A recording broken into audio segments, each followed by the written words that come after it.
Hi viewers, ரொம்ப நாளைக்கு அப்புறமா கிச்சன் வீடியோஸ் போடலான்ட்டு இன்றைக்கி கத்திரி கிடச்சிது. எனக்கு ஒரு 4 பீஸ் கிடச்சிது. வீட்லேயே சுண்டக்காய் கொஞ்சம் இருந்துச்சு. சரி, அப்புறம் தூதுவளையும் வீட்டில் இருந்து வீட்டில் கொஞ்சம் சளி, வீட்டில் இல்லை, எனக்கே சளியாக இருக்குது. ஸோ இதெல்லாம் போட்டு லைட்டாக எண்ணெய் விட்டு வதக்கிட்டு, என் பசங்கள்லாம் இந்த சுண்டக்காய் கத்திரி எல்லாத்தையும் எடுத்து தனித்தனியாக போட்டுருவாங்க. ஸோ அதனால் என்ன பண்ண போகிறேன், எல்லாத்தையும் கொஞ்சம் லைட்டாக நல்லெண்ணெய் விட்டு வதக்கிட்டு எல்லாத்தையும் மிக்சியில் போட்டு ஒன்றும் பாதியமாக அடிச்சுட்டு அப்புறமா புளிக்குழம்பு வைக்கலான்ட்டு இருக்கேன். இன்றைக்கி அதுதான் இது வதக்கி ஆற வச்சுருக்கேன்.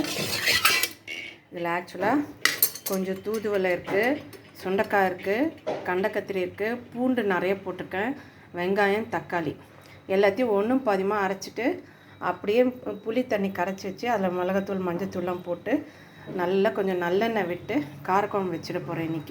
இன்றைக்கி எங்கள் வீட்டில் கத்திரி போட்டு காரக்குழம்பு வச்சுட்டு பீர்க்கங்காய் கூட்டு தான் இன்றைக்கி எங்கள் வீட்டு சமையல். லைக் பண்ணவும் சப்ஸ்கிரைப் பண்ணவும் மறக்காதீங்க. ரொம்ப நாள் ஆச்சு நான் வீடியோ போட்டு. தேங்க்யூ, பாய்.